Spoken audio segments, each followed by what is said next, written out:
Morning guys, so welcome back to the channel.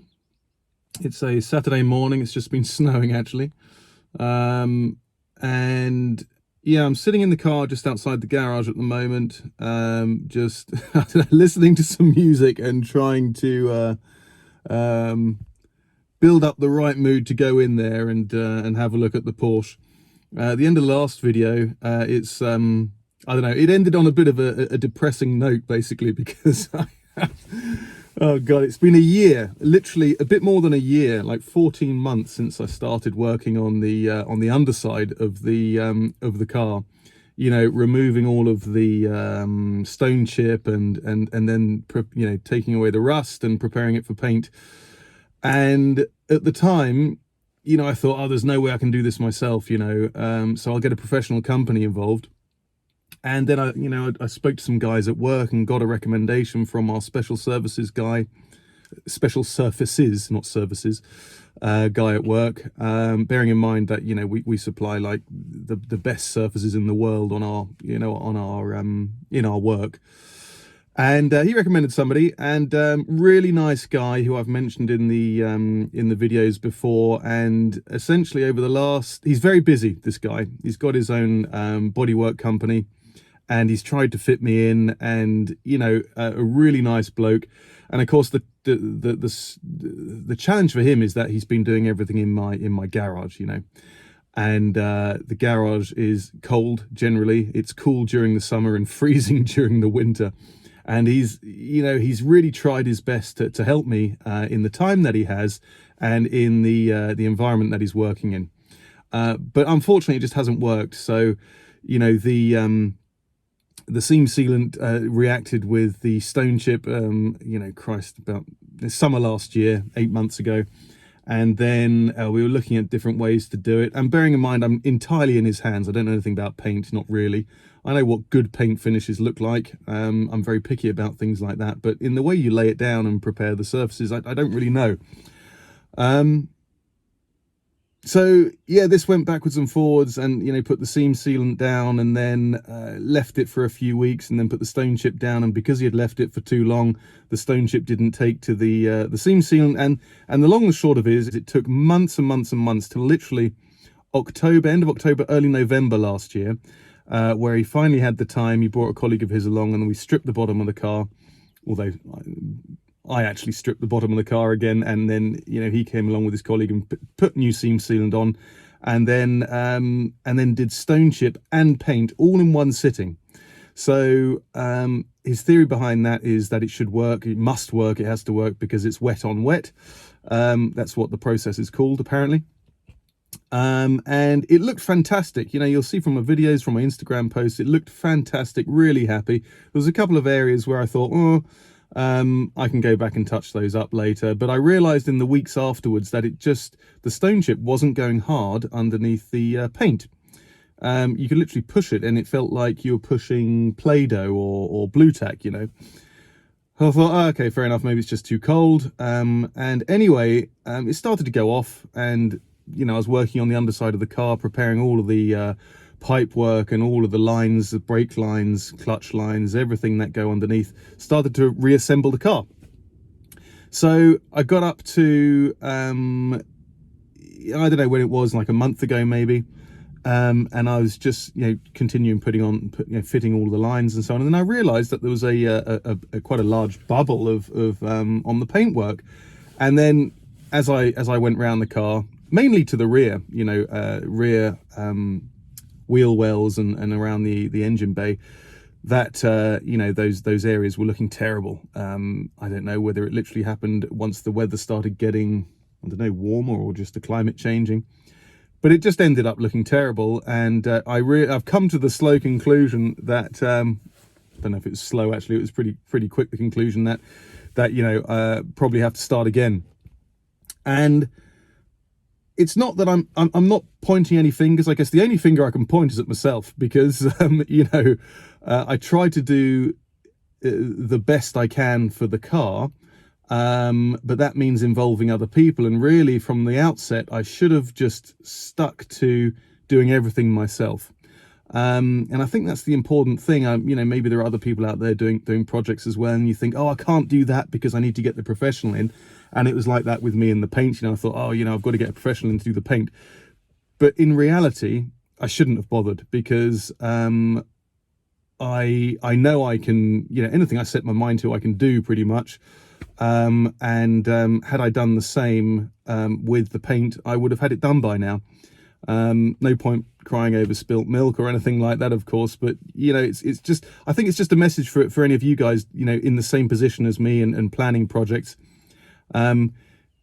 It's great to be surrounded by professionals who can help you, but it's not necessarily the right option to persevere to try and get the help from others. Because although people want to help you, they simply don't have the time to do it, and the result is something that neither of us are happy with. But you live and learn. So I think, yeah, the message is just do everything yourself. You can do it. I know I can do it, and with a little bit of perseverance, you know, trying it yourself, just do it. And yeah, and also try and stay positive, because Christ, you know, I've been up and down to the garage over the last weeks. I don't know how long it is since I found out that it was an issue with this latest paint coat. 6 weeks, maybe even 2 months. And bloody hell, you've got to try and keep your spirits up somehow, because I've been in, messed around, and then just gone home, not really achieving much. But today the plan is to go in there and start removing, I guess, all of the pipe work, lines, and everything else that I've put on the car during this section of the rebuild. Take all of those off and start removing the paint and the stone chip again. I'm not going to do the whole car. I'm literally just going to concentrate on the worst parts, which is at the back. I've found one patch towards the front of the car, which, you know, if you're being really picky, you'd say, well, take that down to bare metal and do it again. But I'm going to have another look at that. So essentially, I'm crossing my fingers. I'm hoping that it's the rear third of the car. So essentially from the, you know, the beginning of the engine bay to the back. And essentially it's really just I don't know how you'd explain it, but yeah, the beginning of the firewall at the back and the wheel arches, which are the worst, which is where he really laid it down really thick, you know, for protection, obviously, but it went down so thick that the stone chip just didn't have enough time, or didn't have a chance to go off before the color went on, before the paint went on. So I'm just going to see the best way of doing that. I've got no idea at the moment how I'm going to take off the stone chip, because it's still wet underneath the paint, which is insane. You know, did it last summer and it's now April. So maybe I'll just sort of sharpen up a piece of Perspex, put a handle on it and start scraping it off if that's possible. But I'll take you along on the way so you can share my pain. But anyway, here goes. I've just been, as I say, listening to some music, some mad dance music, to try and get myself in the mood to go in there. As soon as you turn the music off, the spirit sort of dies with the music. But here goes. This is the reality of doing your own DIY projects. I'll see you soon.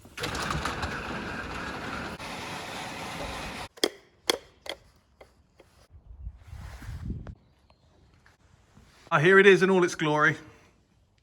This is what I'm talking about here. This section back up through here. As I've shown you in the other videos, you know, started to scrape it off and stuff. You can poke your nail through here. You can hear that little click when you go through, which means essentially there's air between the dry paint and the wet stone chip. So somehow I'm going to have to start taking all this off again. And even just looking at it, oh God. So frustrating, I don't even know where I'm going to start, but I'm going to get started. Okay guys, so what's been working quite well is using the heat gun and just heating up lightly the surface of the paint. And I can't show you because I've only got two hands, but what happens is it sort of heats up the paint quite nicely, and literally within a couple of seconds this starts coming off. And you can see underneath the paint, all of the stone chip is just still wet. You know, as I say, April we did it. November we did it, and April the year after, it's still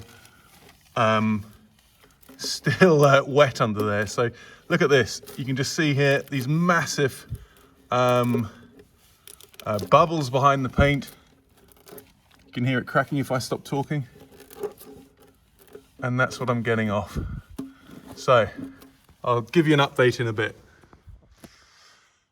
So you can see how I'm getting on here with the hot air gun. I'm literally just heating it up a little bit. It doesn't take much to heat up, and essentially it just comes off, you know, in these great big chunks. You know, it looks easy, but it's not. It's a pain in the arse. Obviously, it's probably taken me, I don't know, about an hour and a half to get this much off, or an hour or so. But you can see the surface. It's just remnants of the stone chip that we put down. You can see the other stuff, the original stuff coming through there. And that's how I'm getting on. Basically, I'm just going along taking all the soft stuff off. It's really strange. It's just like we put the stone chip down like yesterday or something. It's so soft. It obviously just didn't harden at all when we last did it. You can see it all going up here. It's just the paint here, because there's only a very thin amount of stone chip here. I think that's fine. This thin stuff is fine, but it's just all the sort of thick stuff in between. That's fine. All along the seams and stuff. And these, you know, you can see it on the other side here where it's shiny, you see. Where it's shiny, it's just never dried underneath. And you can poke in certain places, a screwdriver through it. Here, look, there you go, you see. And it's just wet underneath there. You pull that paint off and it's wet underneath. So I'm just going to carry on like this. And just take the thick stuff off, and just really hoping that everything else is all right towards the front of the car.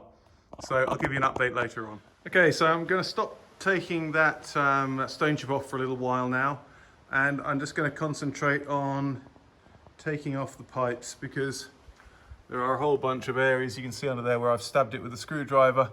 Goes up round here. And it's all under the pipe, so I'm going to have to take all these off again.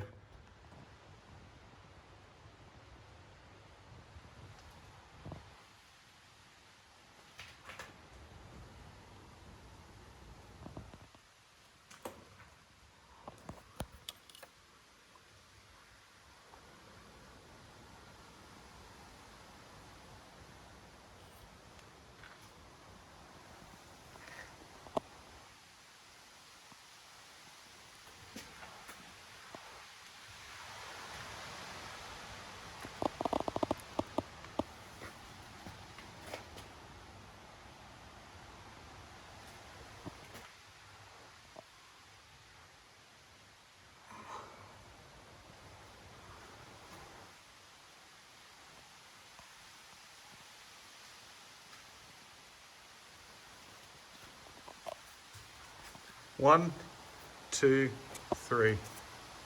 3, 2, 1.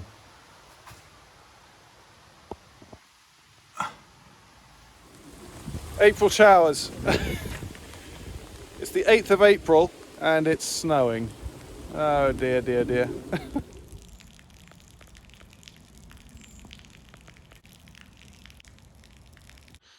So that didn't take too long actually taking those off. I had to take everything off pretty much that I'd put on, as you can see, apart from those pipes down the side there. But what's quite practical about this whole setup of cables is that they're all held together by these clips, which all screw on and screw off. So you just have to release 5 plastic bolts, and it all comes off, which is really handy. Look at that. So the only thing that doesn't come off here is the clutch line, which I've never been able to get this open here. I've never been able to undo that, so that's just going to be left hanging, which is fine. But yeah, as you can see, I'm back to square one again. I'm gonna have to push all these things back up or cover them up, because all in here the paint's cracking as well. So so anyway, I have to do that too. So yeah, I'm just going to go back and video all of the little clips that are on here and take those off too. Okay guys, so I'm going to pack up for today. I've done 4 or 5 hours up here, and essentially what I've done is I've used the heat gun, as I said before, and like a scraper to get off like the majority of this stuff here. I've got a whole box, a bunch of it in that box, and yeah, I mean a lot of it is absolutely fine where it's thin, but it's where the stone chip went on quite thickly that it needs to come off again. And essentially the plan next time will be to put the stone chip on, let it dry overnight in a heated environment, and then put the paint on. But you can see I've done sort of all under the wheel arches here. I'll probably go a little bit further actually, and under here as well. There's sort of parts up here too. I'm going to do that side as well. Sort of started over here. It's just patches really. It doesn't all have to come off here as well. And then I've started over this side too. Keep banging my head on the bottom of the car. It's bloody painful. But anyway, you still a bit of paint to come off there still. So it's just a start. I got the angle grinder on it again as well. So just sort of started taking that off. And we'll see. The guy, the paint guy is supposed to be coming on Monday. So just to have a look, but I mean, if he doesn't come, it's fine because I pretty much know what I'm doing. So yeah, God, that stuff goes everywhere when you're working with the angle grinder. But yeah, as I say, it's Saturday today, so I'll come up again tomorrow and do a little bit more as well. But it's a lovely day outside now, as you can see. So I'm gonna clear up here and pack up and go home. So I'll see you tomorrow.